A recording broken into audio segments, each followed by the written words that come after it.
Esta historia te ayudará a practicar tu español y a mejorar tu comprensión auditiva.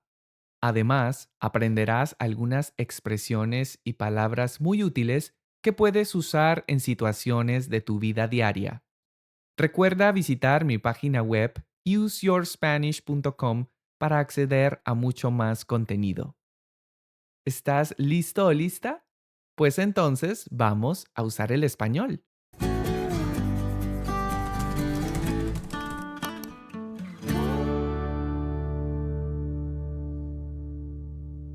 Parte uno.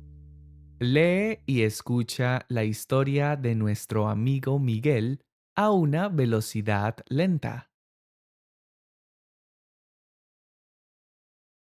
Ayer viví uno de esos momentos en los que deseas volverte invisible.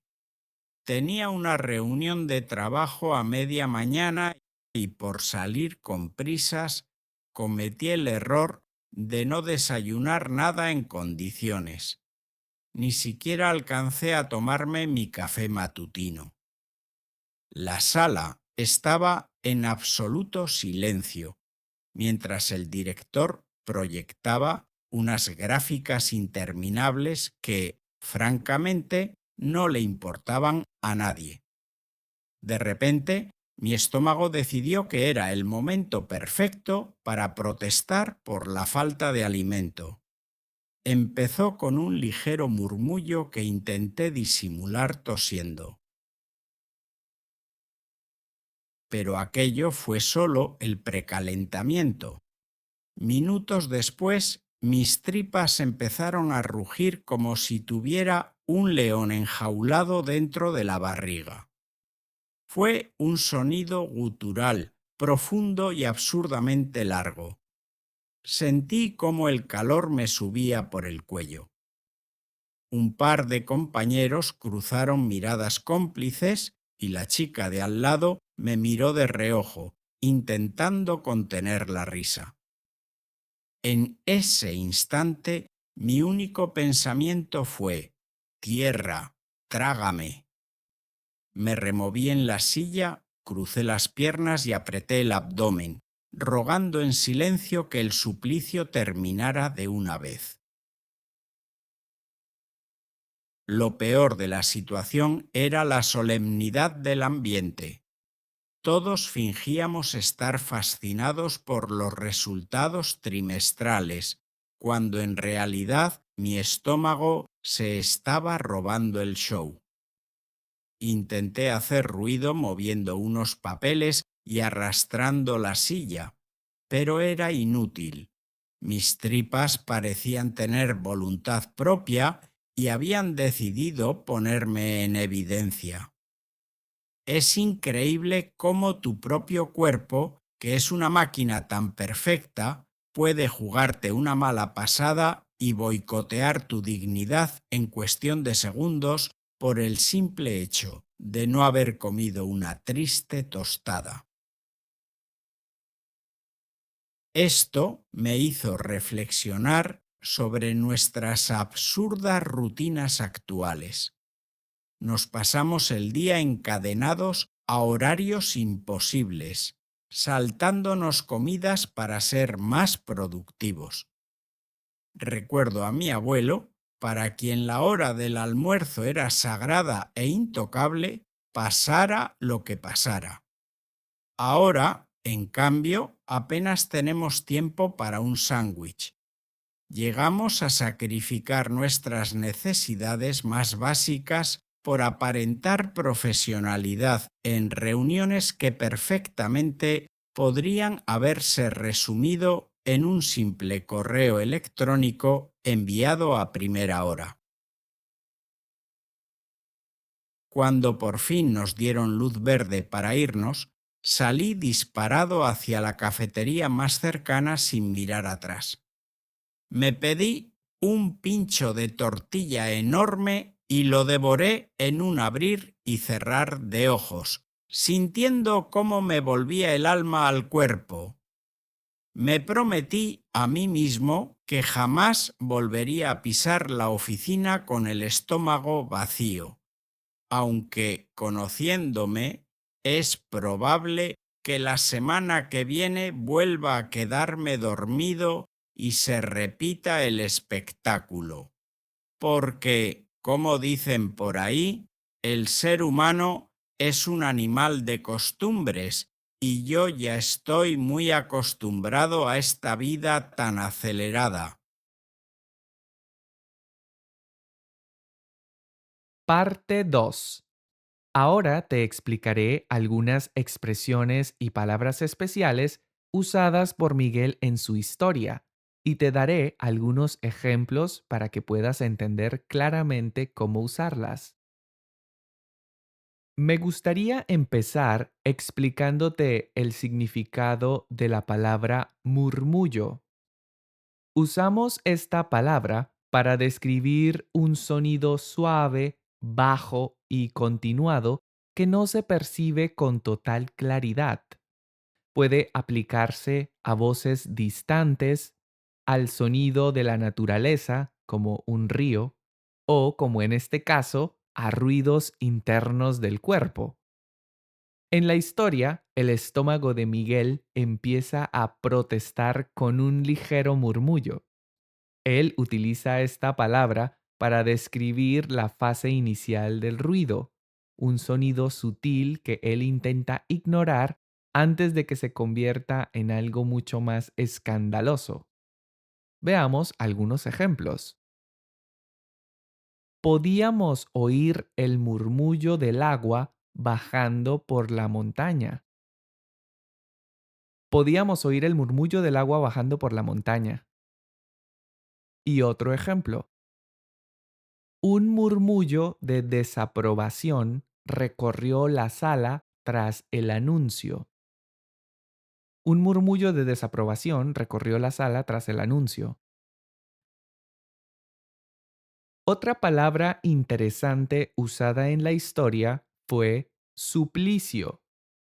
Originalmente, esta palabra se refiere a un castigo corporal o a una ejecución, pero en el habla cotidiana se usa de forma hiperbólica o figurada para describir una situación muy molesta, dolorosa o difícil de soportar. Miguel describe la espera en la reunión como un suplicio. Estar en una sala silenciosa mientras tu cuerpo hace ruidos vergonzosos genera una ansiedad y una incomodidad tan grandes que se comparan con una forma de tortura psicológica. Veamos algunos ejemplos. Estar 2 horas en un atasco de tráfico es un auténtico suplicio. Estar 2 horas en un atasco de tráfico es un auténtico suplicio. Y otro ejemplo. Para ella, ir al dentista es un suplicio insoportable. Para ella, ir al dentista es un suplicio insoportable. La expresión poner en evidencia significa hacer que alguien quede mal delante de los demás, resaltando un defecto, un error o una situación vergonzosa. Es dejar a alguien al descubierto ante una audiencia. En la historia, las tripas de Miguel decidieron ponerlo en evidencia.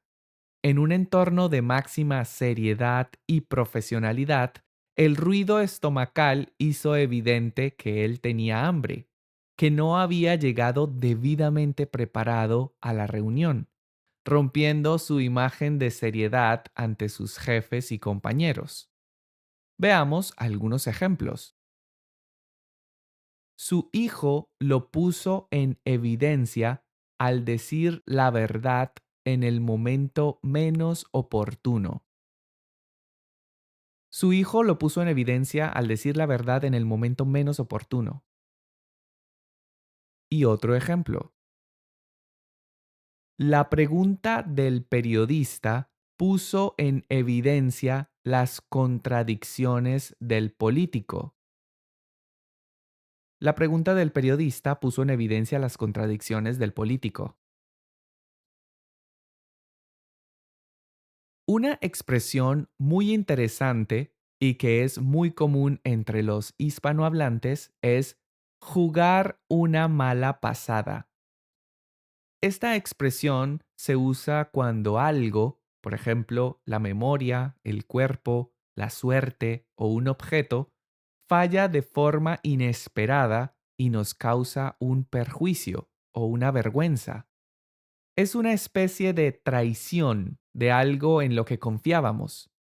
En su historia, Miguel reflexiona sobre cómo el cuerpo puede jugarte una mala pasada.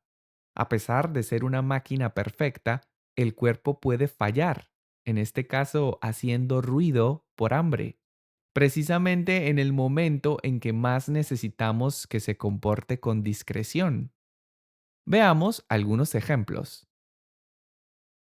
Los nervios me jugaron una mala pasada durante la entrevista y me quedé en blanco.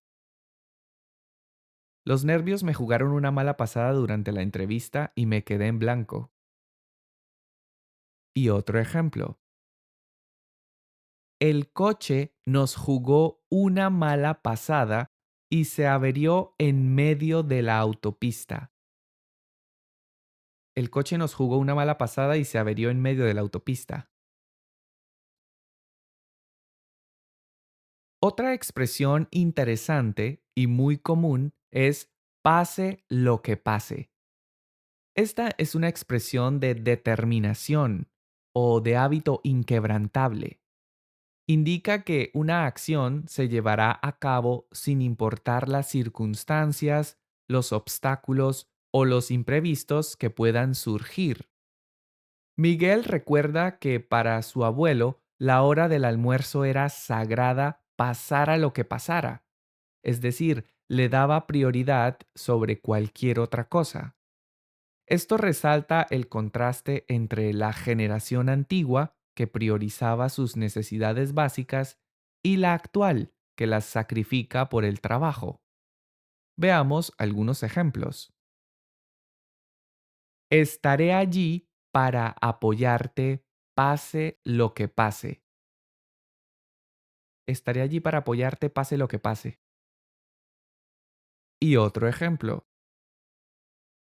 Pase lo que pase, no pierdas nunca la esperanza. Pase lo que pase, no pierdas nunca la esperanza. Finalmente, la expresión volverle el alma al cuerpo es una locución verbal idiomática muy gráfica que describe la sensación de alivio intenso o de recuperación de energía tras haber pasado por un momento de gran estrés, miedo, hambre o cansancio extremo. En su historia, tras comer el pincho de tortilla, Miguel siente cómo le vuelve el alma al cuerpo. El alimento no solo sacia su hambre física, sino que le devuelve la paz mental y la estabilidad emocional que había perdido durante el vergonzoso incidente de la reunión. Veamos algunos ejemplos. Cuando por fin encontré mi pasaporte en la maleta, me volvió el alma al cuerpo.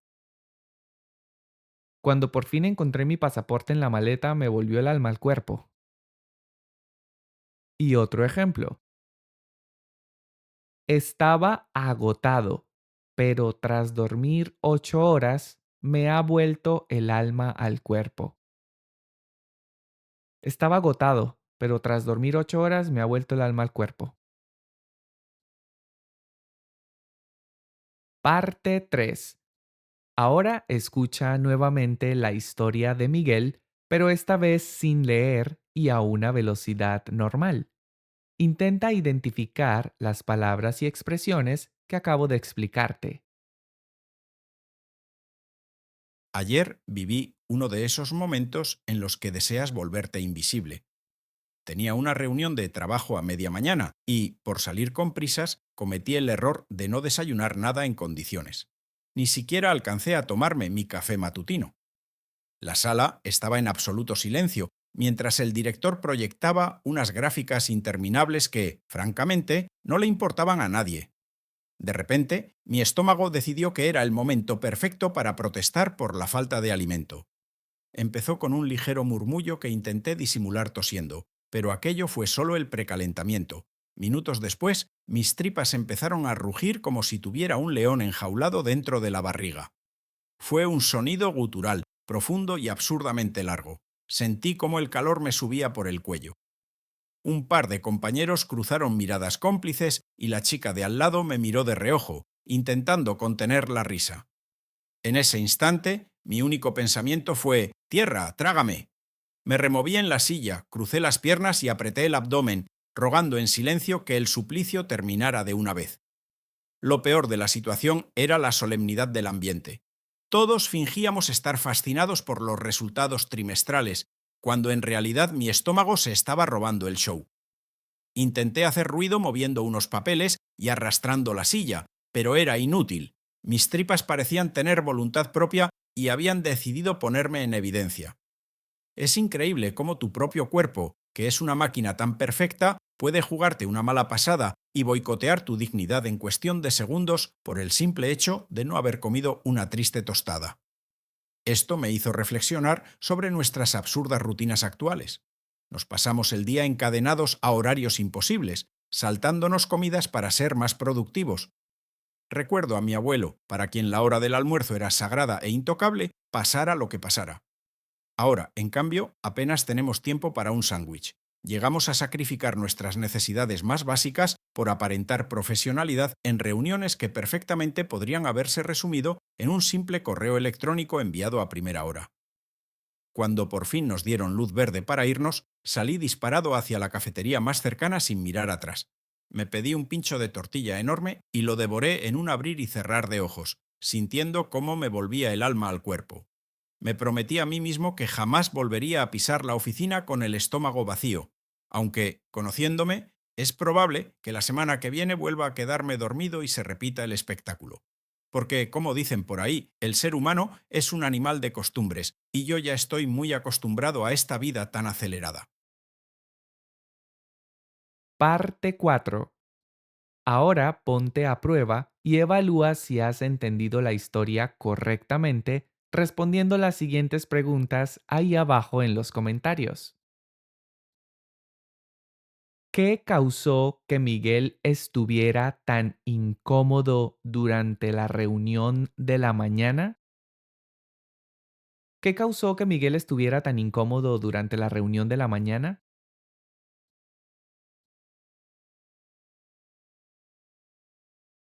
¿Cómo intentó Miguel disimular los ruidos de su estómago y por qué sus esfuerzos fueron inútiles?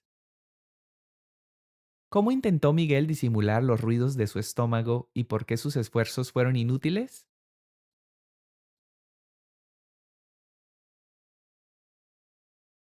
¿Qué diferencia principal existe entre la rutina de Miguel y la que tenía su abuelo respecto a las comidas? ¿Qué diferencia principal existe entre la rutina de Miguel y la que tenía su abuelo respecto a las comidas? Y en esta última pregunta, me encantaría que compartieras con nosotros tu opinión personal. ¿Crees que la productividad está sobrevalorada o es algo realmente muy importante? ¿Crees que la productividad está sobrevalorada o es algo realmente muy importante? Te invito a que dejes las respuestas a todas estas preguntas ahí abajo en los comentarios para que practiques un poco tu español. Yo intentaré responderte o corregirte lo antes posible. Y eso es todo, queridos usuarios del español. Espero que les haya gustado esta historia, espero que hayan aprendido cosas nuevas, pero sobre todo que les haya resultado útil para mejorar su nivel de comprensión auditiva en español. Si es así, no olviden suscribirse a este canal, activar la campanita de notificaciones, regalarme un me gusta y dejar ahí abajo sus comentarios respondiendo las preguntas y contándome qué fue lo que más les gustó de este episodio. No olviden visitar mi página web useyourspanish.com para acceder a mucho más contenido. Yo por ahora los dejo, espero verlos en una próxima lección. Mientras tanto, no se olviden de seguir usando su español. Hasta pronto, usuarios. Nos vemos.